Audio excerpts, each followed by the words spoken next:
Waa itichu annan nuwa godu gara kenya annan nuwa obasu damma nuwa godu akka kannizni damma busu damma nuwa godu biya tenya biya nagaa nuwa godu ambu berre alalatta ferre waaqayyo kara nagaatti nuwa galchu namni wal lolu danda walti bu danda waaqayyo me arara nuwa fidu andu erre nafse nuwa maru ani damerre nuwa yikamu biti tenya biya nagaa nuwa godu odu minan jirunun belesin odu bishan jirunun nobesin odu kafanni jirunun darsin odu nagenyi jirunun arsin nagaan baane mana nagaatti nuwa galchu andem nu kana firre demsi kenya demsa gange nabi nu dura ofu jolle tenyas nagaan nuwa galchu biya tenyas biya nagaa nuwa godu oromo wali galte to oromo afan tokko oromo surre tokko nuwa godu oromo qali tokko nuwa godu oromo abba filma beektu nuwa godu ilmi abba beeku abbaan ilma beeku ati ilmo beektu ilmo naadha beektu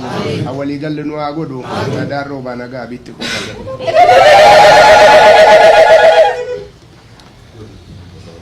ana tibsa ishi ega akuma ebisne yeroo dabre naannoo oromiyaa kanatti adda bilisummaa oromootii fi mootummaa naannoo oromiyaa wajjin xinnoo walitti bubu'iinsa jira. yaa ta'u malee abbootiin gadaa tokkummaa oromoo gumiin isaa akkuma yeroo dabre ibsinetti araara kana keessa seennee kabajamoo obbo Daawudis araara kana nuu fudhatanii mootummaa naannoo oromiyaatis fudhatee waadaa nu walassan amma xumura ragaa girra waan yoo jedhe sanumaan amma ijoollee baagadaa jedhanii nutti kennanii ummata oromootiif nutti kennanii waadaa sanirree duubatti hin deebine ani baay'een galata isaanii galchaa mootummaa naannoo oromiyaatirree galata galchina amma xumura irraa fi kara jila bobba'uudha abbootiin gadaatii fi warri koreen wajjin 71 wajjin dhaabbanne sun amma yeroo dankaraatti bobba'aa jirra. Kanaafuu uummanni keenyas bagadas isin jedhan jedhaanii waaqayyo galannaa ga'u. Kanaaf gaa koreen araaraa kun ijoollee teenyas yoo galfanne booda akkamitti akka deemnu baay'ee hojjaa guddaadhaan itti hojjechaa jiru. Fuuldurasi ijoolluma galchinee hanqa'ee teenye duun ta'in fuuldura immoo maal hojjanna waa'ee nageenya oromiyaa waa'ee biyya keenya an jedhu san waaluma dee'annee xumurreef. Kanaafuu uummanni keenyas bakka bakka an jirtan ani yeroo hunda maal ta'inna araarri kun jettanii an baay'ee gadditanii cinna kamtanii karamitti ba'inna an jetta sunis karaan kun karaa gaariidha. waan egaa oromoo tana walii galchaa jira oromoo gara daandii tokkotti galchaa jira waaqayyo kana nu xumuru. Kanaaf arra ibsa kana ibsuu dandeenye horaa bulaa nagaataa deebanadha.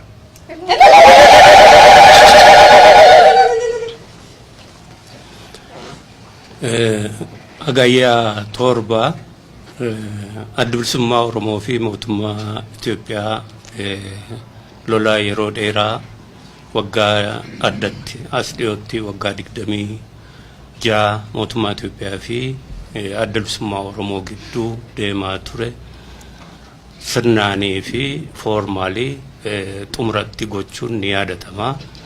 haa ta'uti walta'iinsa keenya hedduu ta'e keessaati addatti ka waraanaa kun rakkina sesseenuun ni jiran gidduutti akkuma abbaa gadaa jedhanii isa kana jaaroliin keenya fayyaa ta'anii sirna aadaatiin waan bareedaa gaarii qabna isa kana gidduu seenanii dhimma kana ilaalaa turan.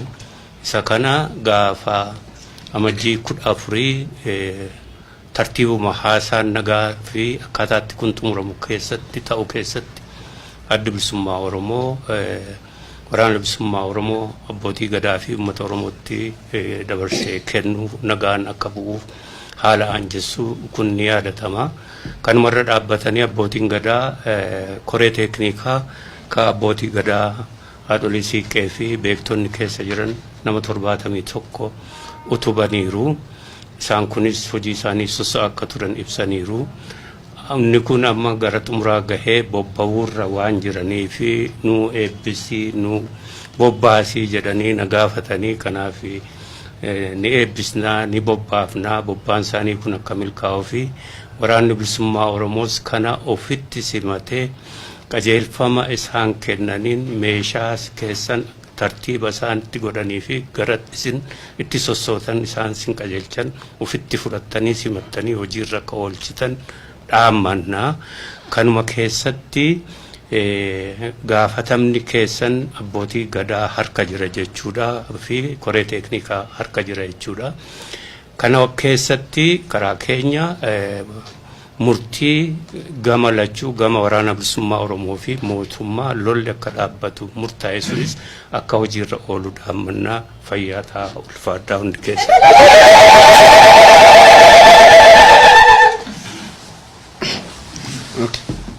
Akka mootummaattis akkuma jaaldaa ibsan dirree siyaasaa bal'isuudhaaf sochii taasifaman keessatti paartii kana waliin hojjechuudhaaf fedhii qabna. Jijjiirama finnes waliin finne jennee tamanna. Naannoon keenya yeroo dheeraaf waraana keessa ture. Waggaa 27 nuti naannolee kaanii adda ala ta'e naannoo jeequmsa keessa turedha. Qabsoo amma taasifneen Oromoon tokko ta'ee misoomatti galla abdii jedhu qabna malee deebinee wal waraana kan jedhu tokkuma shakkin hin qabnu ture. Oromoof Oromoo duwwaa odoo hin ta'in sabaaf sablammii kaanis michuu godhanneetidha jijjiirama kana kan finne. Gara fuulduraattis waliin hojjennee jijjiirama kana ceesisuudhaaf kutannee yeroo kaan irrattidha rakkoon waraanaa hiikkachiisuu kana irratti wal dhabdeen kan dhufe malee lolas hin qabnu. Paartii baay'eetu jira. ABO jaaldaa geggeessaniin adda baafnee wanti irratti wal dhabnu hin jiru. Wal irratti wal dhabne haala waraanni biyya keessa jiru hiikkateetoo giddu gala leenjiitti galu irratti yeroo dheeraa fudhanne kana irratti jaarsoliin keenya abbootiin gadaa beektonni keenya uummanni keenya ta'anii ilaalle iddoo nuti wal dhabnetti waan sirreeffachuu qabnu akka sirreeffannuuf tumsi isaan godhan abbootii gadaa amma as jirtan kana duwwaa miti kana duras qabeenya isaanii yeroo isaanii itti dhangalaasanii qaamoleen adda addaa hojjetanii hin milkoofne ammas taanaan abbootiin gadaa wajjin jalqabdan nuti akka mootummaatti dinqisiifannaa qabna. Hojii irraa akka ooluufis tumsa goona. Uummanni keenya rakkoo keessa jira misooma gaggeessaa hin jirru. Kanaaf yeroo gabaabaa keessatti waraanni kun seera isaa eegee giddugala leenjii galee waan mootummaan murteessuun fedhii isaan irratti hundoofnee waan hojjetamuu qabu hojjechuudhaaf qophii qabna. Garuu jidduutti murtee abbootiin gadaa murteessanii fi seerri mootummaa waan jedhuun walitti haraarsuudhaaf yeroo nu jalaa gubate jira. Aangoon naannootii fi aangoon federaalaa jira. Kana wal taraarsineetoo gara qabatamaatti galuudhaaf yeroon jidduutti nu jalaa harkifate jira. Kana yeroo gabaabaa keessatti raawwannee waliigallee irraa amma bifa qabateera. Waraanni kun akkuma jaaldaa jedhan hidhannaasaa lafa kaa'ee abbaa gadaatti kenne. Abbaan gadaa mootummaatti dabarsee waraana kana simannee nuti mana leenjii galchuudhaan heera fi seera mootummaa irratti hubannoo argatee uummata biyyattii wajjin waan humni isaa danda'uu fi beekumsa beeku hojjetee akka jiraatuuf qophii goona irra kan jedhu qabna. Uummanni keenya asitti haraara nuti taasifnu baay'ee nu dhaggeeffachaa jira. Yeroo baay'ee nu milkaa'uu diduudhaan lafarraa harkifachuu taateen immoo gadda qaba. Kanaaf ani karaa lamaaninuu wanti jala murree kaa'uu qabnu waan dubbanne kana waan jenne kun yeroo gabaabaa keessatti hojiirra oolee uummanni keenya akka argu gochuudhaaf karaa mootummaa tumsa barbaachisu goona kan jedhu ibsuu barbaadanii galatuma.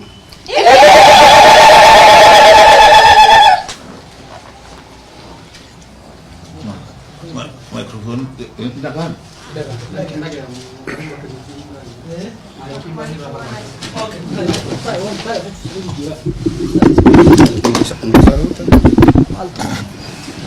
Media nggak kisah kan dekat tadi.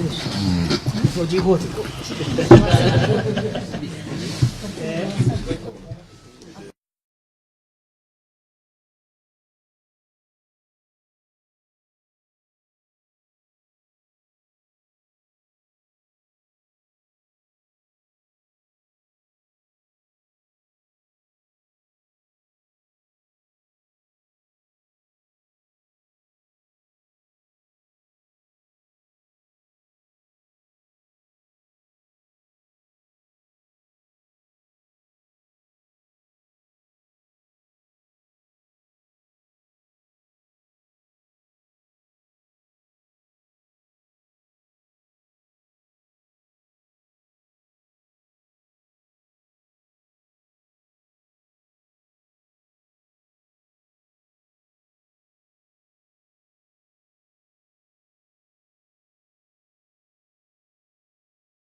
Amborrat abbootiin gadaa harooliin siiqqee bu'eessonni teenye waa'ee rakkoo kana hiikuuf seera tumnee ka'uu keenya hin beekamu.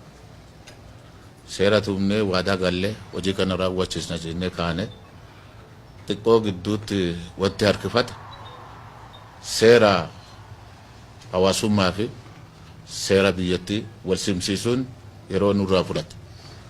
Yeroo kana keessatti wal simsiisuun kan waraanaati, waa'ee waraanaati.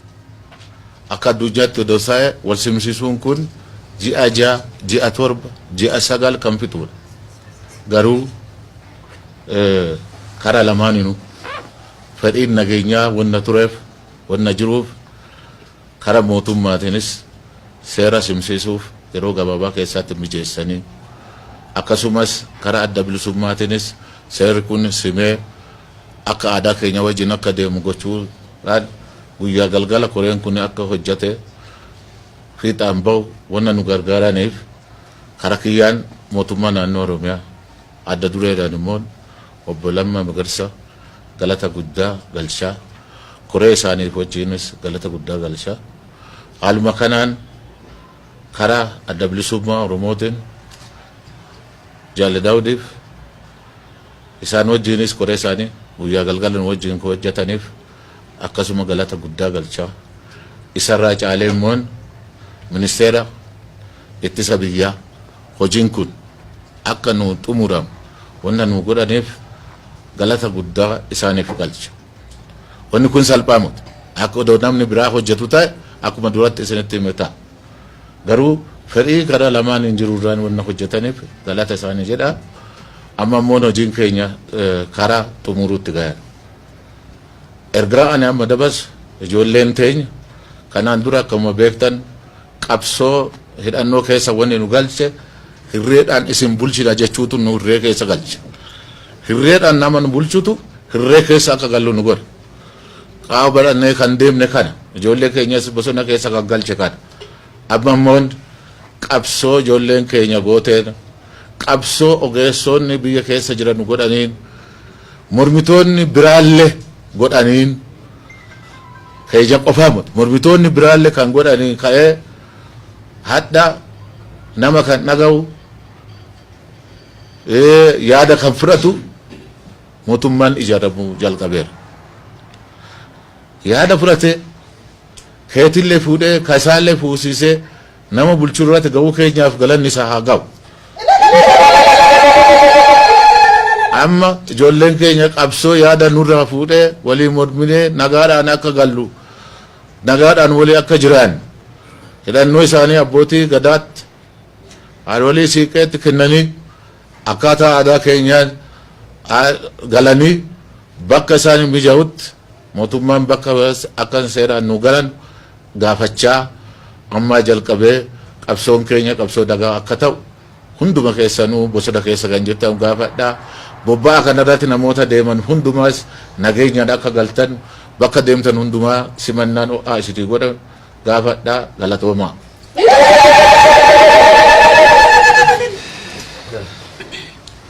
الحمد لله رب العالمين رب قالني هاجه يرود ديرا باني بونس غارا باني بونس دمرتي ملكي في جمتشو همنا جو كان ربي نقوم فتشيسو الرد الدبي قالت ربي كي قال شو بربادا اتقان سودان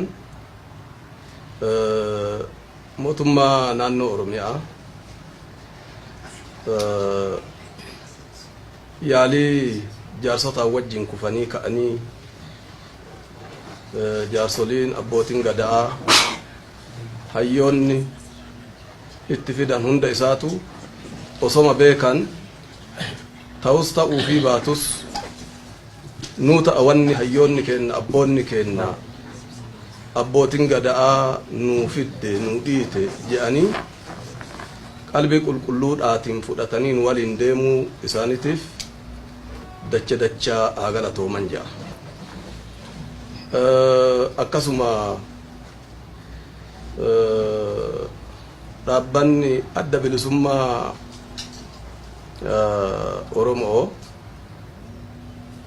hayyu dureen isaanii obbo Daawud Ibsaa tahan jalqabarraa qabanii bifuma nuti gaafanne isin waliin dhaabbanna alattis manattis isin waliin dhaabbanna nagaaf hawwii qabna qabsoon duraan nuti goonu waan barbaannu argannee jirra kaafellee dhawaatan itti guuttanna bilisummaa yeroo takkattii miti kan dhuftu isa harkaa qaban jabeeffatanii isa hafe dhawaatan itti guuttatanii nama waltaheetu muka wajji koraa nuti waltaanee Oromoon takka haati nu takka abbaan nu takka galma gahuu barbaanna malee garaagarummaan kaayyi ofii karoora kenna keessa hin jiru jedhanii nu waliin jalqabarraa amma dhumaatti dhaabbachuu isaaniitiif haa galatooman jedha afaan keessanii.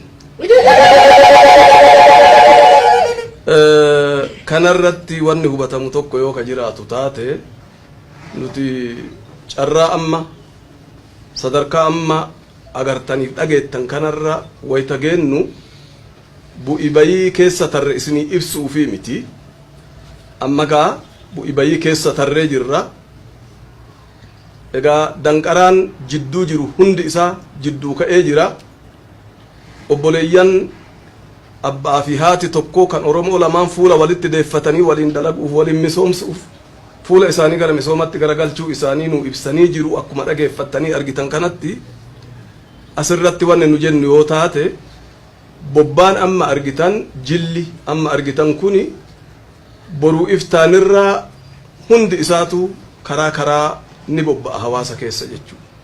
Wayita bobba'u maal inni nagahaaf bobba'a gammachuuf bobba'a milkiif bobba'a ilmaan teennata yeroo dheeraadhaaf qaama kamiifuu odoo hin ta'in dhaaba kamiifuu odoo hin ta'in gabrummaa balaaleffachuudhaaf mormatuu gabrummaadhaatiif alatti galte har'a gabrummaan sun haga tokko nurraa buutee jirti kottaa biyya keenya waliin misoomsinaa jecha isaan yaammachuudhaaf koola keenya barannee harka keenya banannee iddoo isaan jiran hundatti bobba'uu keenya qaamni kunis akka nu beeku barbaanna. Yeroo nuti kanaaf bobbaanu hawaasni nu itti bobbaanu fi ka keessa bobbaanu fi karaan nu baanee gallullee egaa dhadhaa damma aanan akka nu tahu amaanaa warra nu arguu fi warra nu dhaga'utti dhaammachuu barbaanna. Ilmaan teenna gaara jirtu ta gabrummaa balaaleffachuudhaaf gabrummaa jibbu'uuf gabrummaa jalaa dheessuudhaaf alabbaate amma ifnanti nu dhuftee jirti gabrummaa san ufirraa lafa keennee ta haftellee qulqulleeffannee fuula keenya gara misoomaa deebifnee tokkummaadhaan biyya keenya ijaaruudhaaf hundi keessan koottaa isiniin jedha.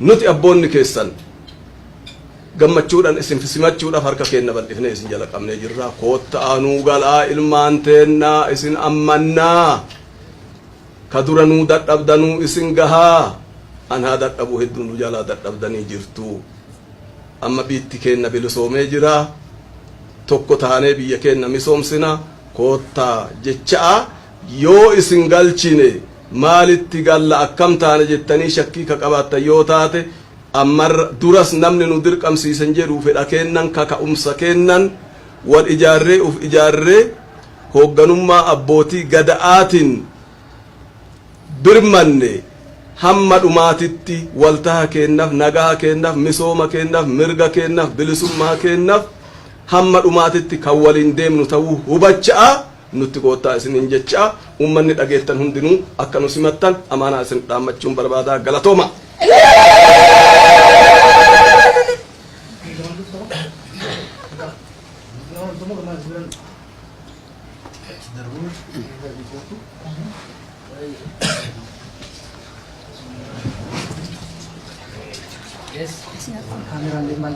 wal jala sun